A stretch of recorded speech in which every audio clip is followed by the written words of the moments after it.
2016년 새해가 되었어요. 제가 새해를 맞아서 셋째 주일이 되는 오늘 이렇게 우리 성도님 앞에 나와서 하나님의 말씀을 전할 수 있게 되었습니다.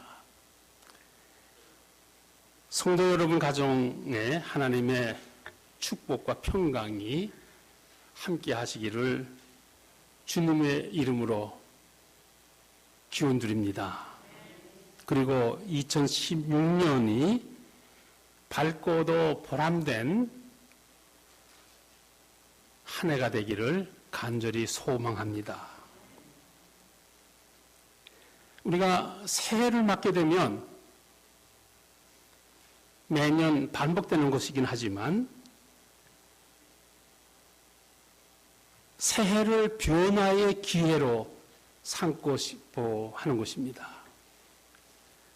삶을 한번 새롭게 시작했으면 좋겠다 하는 간절한 염원이 있습니다. 또 새로운 목표를 정합니다. 또 새로운 마음의 각오도 하지요.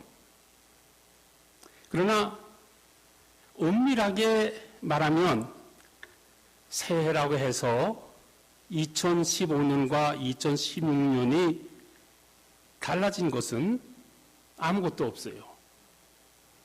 달라진 것이라고 하면 지구가 태양의 주위를 한 바퀴 돌았다고 하는 자연의 현상에 불과합니다. 이제 지구는 태양의 둘레를 다시 돌기 시작을 했지요. 또 한 바퀴 돌면 한 해가 지나가는 거예요. 그래서 우리는 한 해가 시작되었다고 하면서 달력을 하나 만들어서 벽에다가 붙여 놓습니다. 자, 새해가 되었다. 새해를 이렇게 소망합니다. 그리고 2010년 새해가 이렇게 새롭게 다가온 것으로 이렇게 생각하는 거예요. 그런데 가만히 생각해 보세요. 한 해가 새로 시작되었다고 해서 실제로는 새로워진 것이 아니라 도리어 세월이 지나감에 따라 모든 것은 낡아지고 빛이 바래져 버린 거예요. 더 늙으셨죠? 네, 젊은 분들은 별로 느끼지 못할지 모르지만 저처럼 나이 많은지면 아주 한 해가 굉장히 참 새롭습니다. 늙어졌어요. 네. 참 세월이 얼마나 빠른지. 그래서 전도서 기자는 이렇게 말합니다. 해 아래에는 새 곳이 없나니 무엇을 가리켜 이르기를 보라 이것이 새 곳이라 할 것이 있으랴. 우리가 있기 오래전 세대들도 이미 있었느니라. 아주 이렇게 분명하게 세월의 흐름을 이렇게 바라본 사람입니다. 그러면 무엇이 세워졌기에 2016년을 새해라고 부르며 우리가 기뻐하고 또 가슴 벅차하는 것입니까?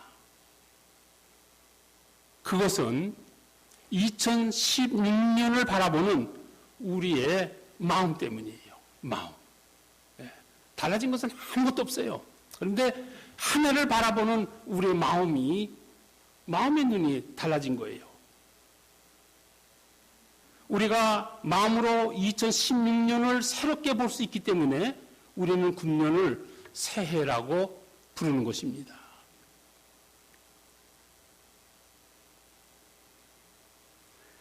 인간에게 가장 중요한 것을 들락하면 보통 우리는 뭐 건강이니 돈이니 성공이니 뭐 여러 가지를 이렇게 먼저 생각하지만은 그런데 그건 잘못된 생각입니다. 가장 중요한 것을 들락하면은 마음이에요.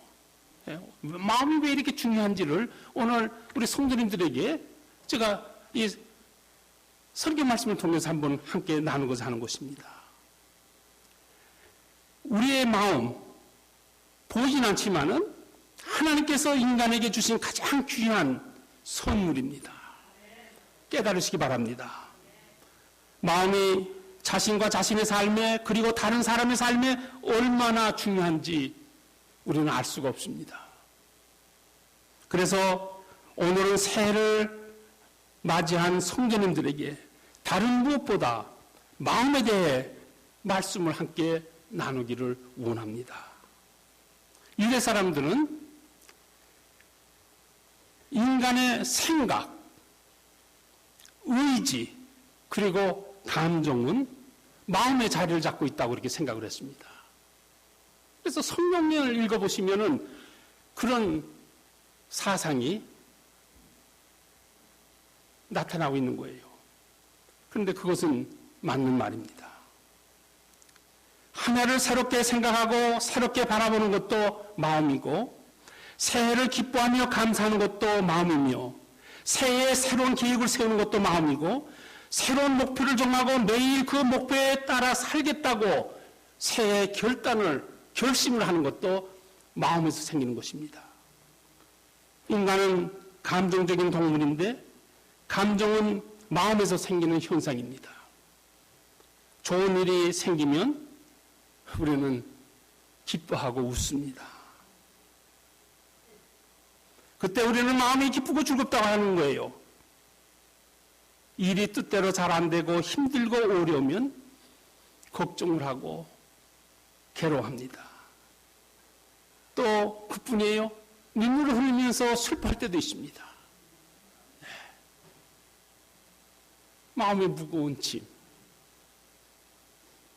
사랑하는 가족이 아프다든지 병나면 얼마나 마음으로 애타며 우리가 걱정하고 염려합니까? 분양을 원통해서 가슴을 치며 한탄할 때도 있습니다. 그 모든 것들은 다른 데서 오는 것이 아니라 우리 마음에서 생기는 현상입니다. 젊은 남녀가 서로 좋아하며 사랑하는 것도 마음에서 생기는 일이에요. 부부가 서로 믿고 돌보며 한평생을 살아가는 것도 마음에서 생기는 것입니다. 마음에는 모든 것이 들어있어요. 미움도 있고, 거짓도 있고, 의심도 있고, 불만도 있습니다. 사랑도 있고, 신뢰도 있고, 정직도 있습니다. 교만도 마음에서 나오고, 겸손도 마음에서 생기는 것이에요. 어떤 일을 결단하는 것도 다른 데서 하는 것이 아니라 우리 마음에서 하는 것입니다. 마음에서 결단하는 거예요. 내가 이렇게 하겠다. 용서하는 것도 어디서 합니까? 마음으로 하는 거예요. 예. 마음으로 용서하는 거예요. 열심도 마음에서 생기는 현상입니다. 근데 성도 여러분, 마음은 그릇과 같아요. 그릇. 물건을 담는 그릇과 같습니다. 그릇은 무엇을 담느냐에 따라 그 가치가 결정됩니다. 아무리 좋은 그릇일지라도 그 안에 오물을 담으면 오물 그릇이 되는 거예요. 보잘것없는 그릇일지라도 그 안에 값진 보석을 담으면 그것은 보석 그릇이 되는 것입니다. 그 같은 원리를 분명하게 잘 깨달았던 사람이 바로 사도 바울입니다. 그는 이렇게 고백했습니다. 우리가 이 보배를 질그릇에 가졌으니 이는 능력의 힘이 큰 것이 하나님께 있고 우리에게 있지 아니함을 알게 하려 함이라. 사도 바울이 이 말씀을 말할 때에 그 자신의 몸은 부서지기 쉽고 깨지기 쉽고 흙으로 빚어진 보잘것없는 그릇으로 이렇게 이해를 했습니다. 예수님은 말씀하셨습니다. 선한 사람은 마음에 쌓은 선에서 선을 내고 악한 사람은 그 쌓은 악에서 악을 내나니 이는 마음에 가득한 것을 입으로 말함이니라. 속에서 우리 마음에서 무엇이 나오느냐는 굉장히 중요한 것입니다. 마음의 그릇에 귀한 것, 좋은 것, 선한 것을 담기를 힘쓰는 사람은 정말 지혜 있는 사람입니다. 그런데 이 마음의 그릇은 얼마나 큰지 알 수가 없어요. 집에서 쓰는 그릇들은 용량이 정해져 있어서 어느 정도 담으면 넘쳐서 가득 차서 더 이상 담을 수가 없습니다. 그런데 이 마음의 그릇 세 개를 담을 수 있습니다. 우주까지 담는 거예요. 얼마나 넓은지 제가 이 마음에 대해서 생각을 하면 참 하나님께서 우리의 마음을 이렇게 놀랍게 만들어 주셨구나. 마음을. 집에서 쓰는 그릇들은 오래 쓰면 낡아지기도 하고 깨어져 버리기도 하고 부서지기도 합니다.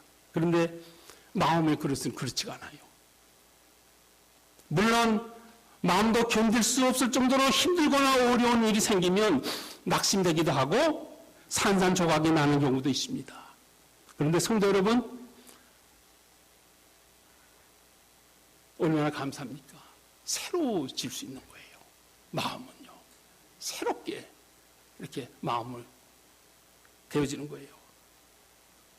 도리어 이전보다 더 새로워지는 것을 경험할 때가 있습니다. 혹시 성도 여러분 중에 여러분의 마음이 작년보다 금년의 마음이 더 새로워진 것을 느끼시는 분은 없으신지요? 가능한 거예요. 하나님께서 그렇게 만들어주신 거예요. 나이가 들지라도 우리의 몸은 점점 낡아지고 점점 후패해 가지만은 마음은 점점 더 새로워질 수가 있다는 거예요. 하나님께서 그렇게 만들어주셨어요. 마음이 얼마나 놀라운지 마음에 관심을 가지고 살아야 될 때가 바로 이때인 줄 믿습니다. 사도 바울이 이렇게 고백합니다. 우리가 낙심하지 아니하노니 우리의 겉사람은 낡아지나 우리의 속사람은 날로 새로워지도다. 어제보다 오늘의 내 마음이, 오늘보다 내일의 내 마음이 새로워지기를 간절히 소원합니다. 마음은 씨앗을 심는 밭과도 같습니다. 밭에는 무엇을 심느냐가 매우 중요합니다. 심는 대로 거둔다는 변치 않는 자연의 원리가 있기 때문입니다. 그래서 사도 바울은 말합니다. 자기를 속이지 마십시오. 하나님은 조롱을 받으실 분이 아니십니다. 사람이 무엇을 심든지 심는 대로 거둘 것입니다. 그리고 계속해서 이렇게 말씀합니다. 자기 육체에다 심은 사람은 육체에서 썩어질 것을 거두고 성령에다 심은 사람은 성령에게서 영생을 거둘 것입니다. 무엇을 심느냐는 굉장히 중요합니다. 제가 말씀드리는 것은 밭에다 무엇을 심느냐가 아니라 밭에다 농사 짓는 사람에는 밭에다 무엇을 심느냐, 얼마나 심느냐는 건 굉장히 중요한 거예요. 근데 제가 말씀드리는 것은 우리 마음밭에다가 무엇을 심느냐 하는 것은 굉장히 중요한 것입니다. 그래서 우리는 관심을 가지고 내가 내 마음에다 무슨 씨를 뿌려야 될지를 생각하고 기대해야 될 줄 믿습니다. 마음의 밭에다 하나님의 살아있는 말씀의 씨앗을 심으면 믿음의 싹이 나고 생명이 태어납니다. 새로운 생명이 태어나는 거예요. 어디서 그게 태어나요? 내 마음에서 태어나는 거예요. 다른 데서가 아니라. 그래서 사도 바울은 이같이 말합니다.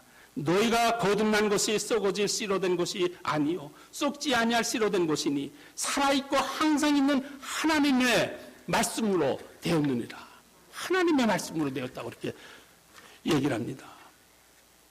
근데 참 중요한 것은 마음의 밭에 무엇을 심느냐도 중요하지만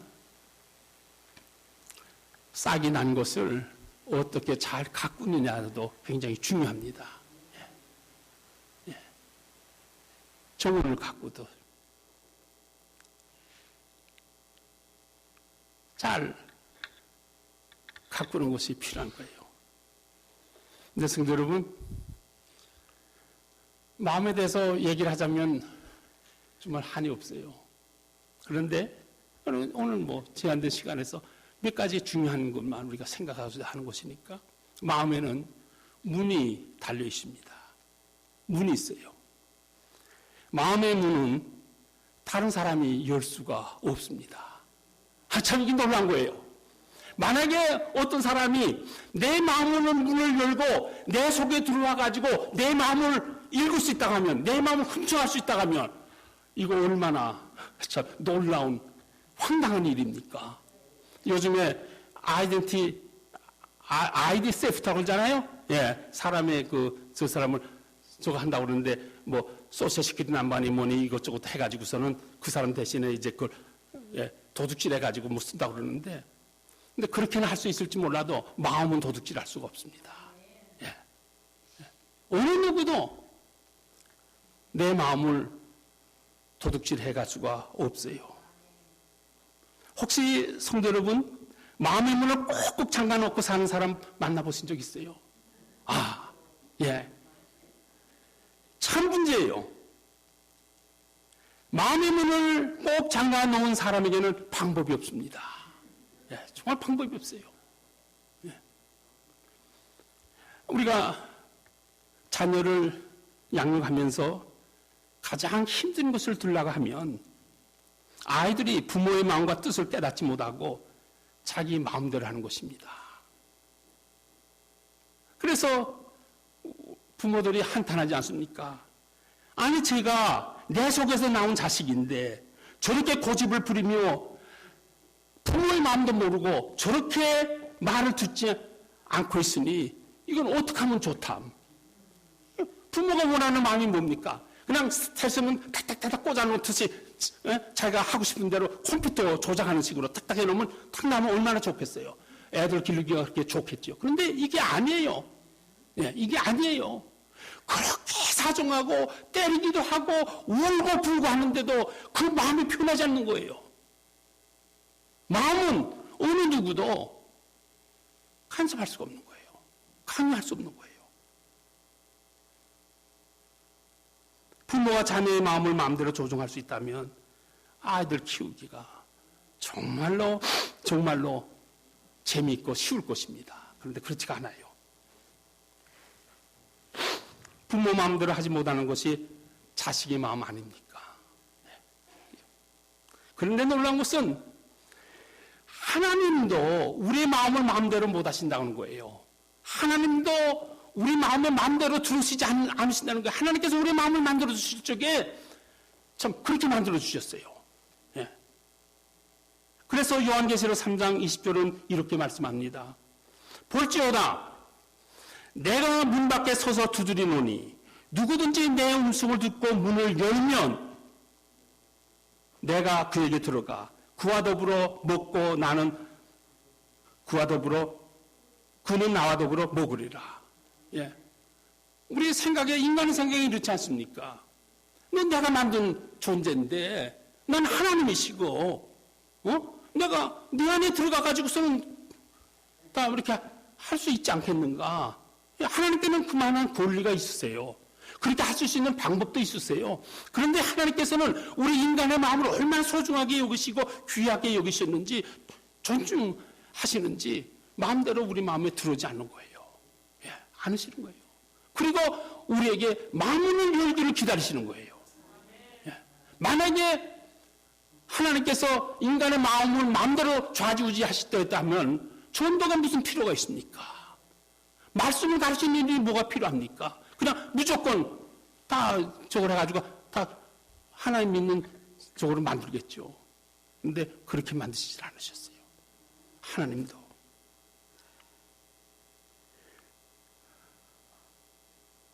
하나님은 성령 하나님으로 우리 마음에 들어와 계십니다.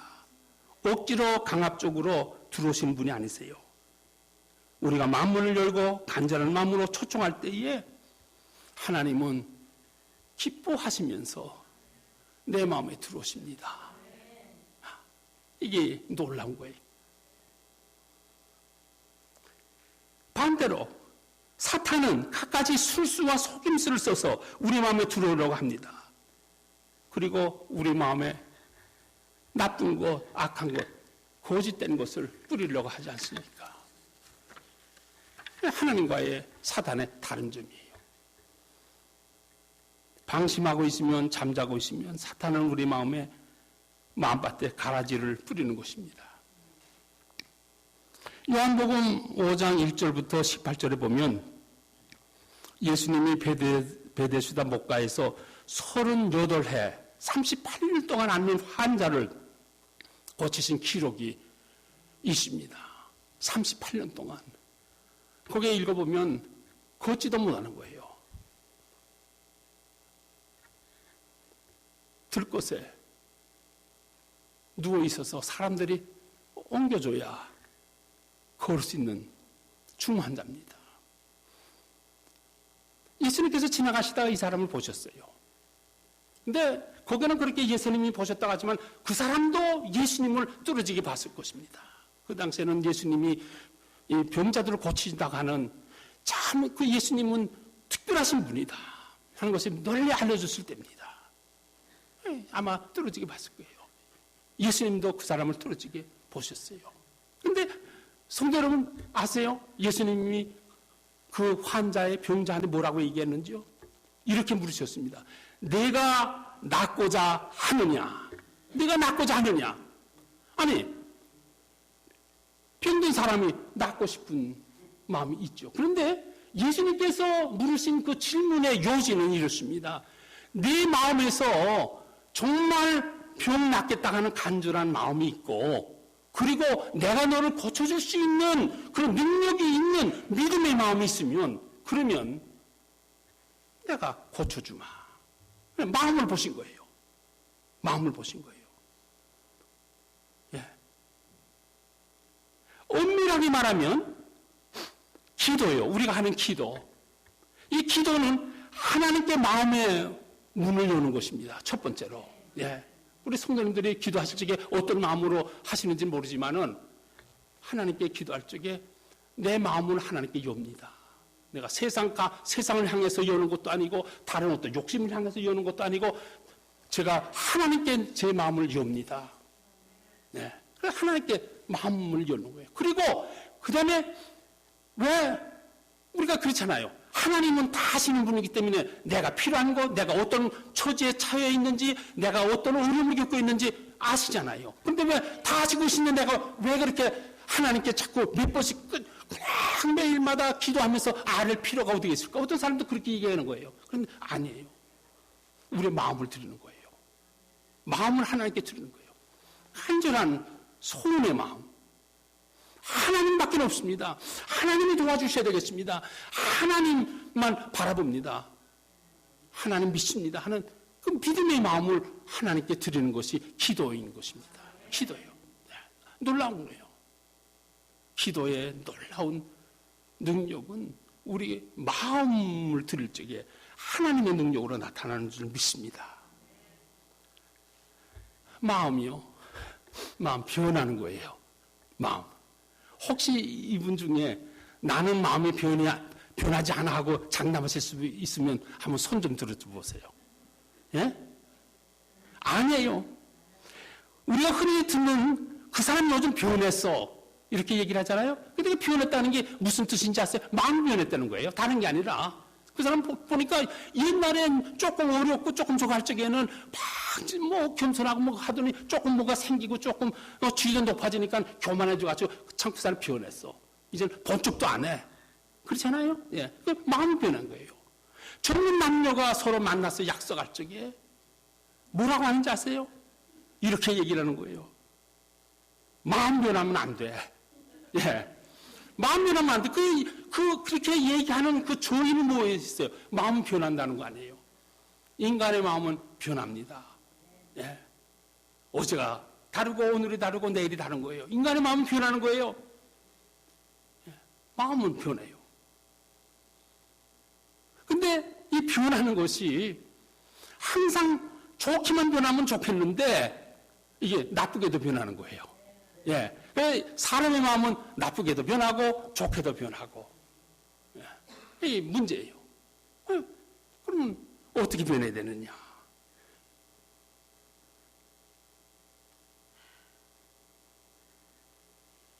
우리 오늘 본문 말씀을 보니까 이렇게 얘기를 합니다. 제가 다시 여기 보면은 너희는 이 세대를 본받지 말고 오직 마음을 새롭게 함으로 변화를 받아. 새롭게 변하라 하고 그럽니다. 새롭게 변하라. 마음을요. 그리고 마음을 나쁘게 변하는 것이 아니라 좋게 변하는 거예요. 그래서 얘기를 하나님의 선하시고 기뻐하시고 온전하신 뜻이 무엇인지를 분별하도록 하라. 분별하도록 하라. 저는 2016년 새해를 맞으면서 제 자신에 대해서 또 한번 돌이켜보면서 이렇게 기도하며 생각했습니다. 하나님, 저게 한 해는 굉장히 소중한 한 해입니다. 한 해는 내리막길을 걸어가는데 걸어가는 것이 아니라 자동차를 타고 달려가는 것처럼 내리막길을 내려가는 한 해입니다. 언제 합니까? 갑자기 건강이 나빠져서 혹은 어떤 일이 생겨서 어떻게 변할지 어떻게 합니까? 그러나 하나님, 저는 하나님 앞에 기도하고 간구하기를 2016년은 다른 한 해보다도 더 새로운 마음으로 하나님 앞에 나아가기를 원하고 더 새로운 마음으로 생활하기를 원합니다. 제 마음의 눈을 열어주셔서 옛날에 바라보지 못했던 것을 바라볼 수 있게 도와주시옵소서. 옛날에 생각하지 못했던 것을 생각할 수 있게 도와주시옵소서. 이제는 내 인생은 끝났다가 아니라 내 인생은 2016년부터 새롭게 시작할 수 있는 계기가 될 수 있다고 하는 마음을 저에게 주십시오. 기도하니까 마음이 밝아지는 거예요. 마음이 밝아지는 거예요. 하나님께 맡겨야 되겠다 하는 마음이 생기는 것입니다. 그런데 성도 여러분, 마음이 진짜 잘 변하려면 자기 의지대로 되는 것입니까? 아니에요. 우리의 의지대로, 내 생각대로 내가 하겠다고 해서 이렇게 잘 되는 건 아닙니다. 우리 그리스도인들은 예수님을 나의 마음에 모시고 사는 사람들입니다. 성령 하나님이 우리 안에 들어오셔서 계십니다.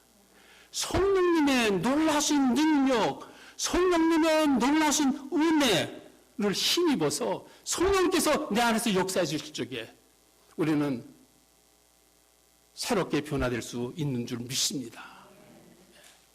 변화되는 것이 얼마나 변화되는지 누구든지 그리스도 안에 있으면 이전 것이 지나갔으니 보라 새 것이 되었다. 새로운 피조물로 변화되는 거예요. 새로운 마음으로 2016년 한 해를 걸어가시기를 축원드립니다. 어떤 때 하다 보면 어려운 일이 많이 생겨요. 왜 없겠어요? 참 어려운 일도 생기고 힘든 일도 있고 또 어떤 때는 낙심되는 일도 있습니다. 그런데 그때마다 하나님을 바라보고 하나님께 기도하고 성령님의 도우심을 구하면 하나님께서 우리 마음에 새 힘을 주십니다. 새롭게 빚어주십니다. 그래서 마음이 인간의 삶에 그같이 중요하기 때문에 잠언은 우리에게 이렇게 말씀합니다. 모든 지킬 만한 것 중에 더욱 내 마음을 지키라. 생명의 근원이 이에서 남이라. 우리 생명의 근원이 우리 마음에 있다고 그랬습니다. 우리 마음에 새 사람이 태어났습니다. 성령님께서 우리 마음에 임재해 계십니다. 그리고 우리에게 지혜를 주시고 우리를 밝게 비춰주시고 어떤 때는 힘도 주시고 또 우리를 서운하게 빚어주시는 것입니다. 잠언서 16장 32절은 또한 이렇게 말씀합니다. 노하기를 도대하는 자는 용사보다 낫고 자기의 마음을 다스리는 자는 성을 빼앗는 자보다 나으니라. 그래서 저도 인간이 감정동물이니까 어떤 화날 때가 있어요. 그냥 속에 있는 거 다 그냥 쏟아내야 후련하고 시원할 것 같은 때도 있는 거예요. 그런데 그때마다 이 말씀을 기억하게 해주시는 거예요. 가만히 있자. 아니지. 이렇게 하는 게 아니지. 내 마음을 다스리자. 내 마음을 다스리자. 그리고 하나님께 간구하고 성령님을 의지하자. 제가 요즘에 한국에서 이게 세상이 하도 어지러졌으니까 이거 보면 이 세대를 본받지 말고 했는데요. 세상이 얼마나 빨리 많이 변하는지 알 수가 없어요. 제가 미국에 처음 왔을 적에 하고 지금하고 미국 사회예요. 다른 데가 아니고 미국 사회를 이렇게 비교해 보라면 이 미국이 얼마나 많이 변했는지. 변해도 어떻게 변했는지 아세요? 나쁘게 변한 거예요. 좋게 변하면 정말로 기쁘고 찬양할 텐데 점점 나쁘게 변하는 거예요. 심지어 동성 결혼까지도 합법화하고. 그래서 이게 어디다가 무엇에다 기준을 둬야 될지, 이게 어떻게 살아야 될지를 혼란이 겪는 거예요. 얼마나 제가 그랬어요. 이게 이렇게 변하다가는 앞으로 어떻게 얼마나 많이 변할까? 우리가 어떻게 정말 살아갈까? 그런데 놀라운 것은 성령에서 이 세대를 본받지 말고 마음을 새롭게 함으로.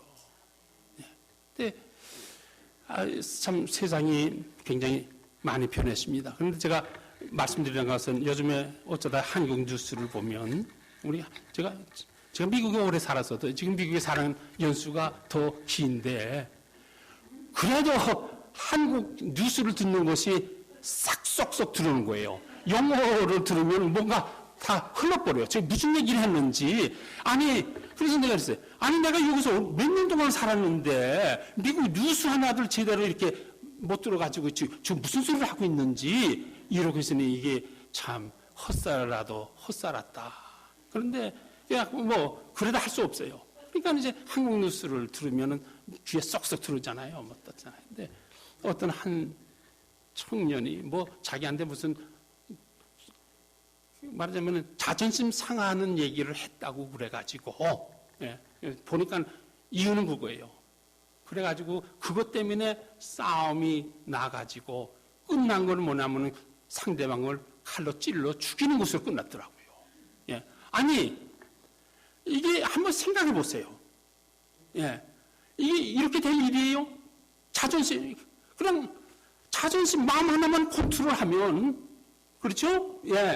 자기 하고 그냥 저 미친 사람 저럴까 하고 있구나. 그러고 그냥 자기 할 걸 했으면은 되는데 그거 죽어서 감옥에 가면 생기긴 뭐예요? 그렇잖아요. 근데 그런 사람들이 있는 거예요. 또 나도 그럴 가능성이 있는 거예요. 그래서 정신병자라고 하는 거 아니에요, 요즘에는. 제정신 가진 사람이 별로 없는 거예요. 이런 세대를 살고 있는 우리에게 성경은 말씀하십니다. 너희는 이 세대를 본받지 말고 마음을 새롭게 함으로 변화를 받으라. 그리고 하나님의 기뻐하시고 온전하신 뜻이 무엇인지를 분별하도록 하라. 우리 이 한 해를 이렇게 정말 하나님의 말씀을 따라서 이렇게 잘 걸어가시는 성도님들 되시기를 주님의 이름으로 축원드립니다. 기도하겠습니다.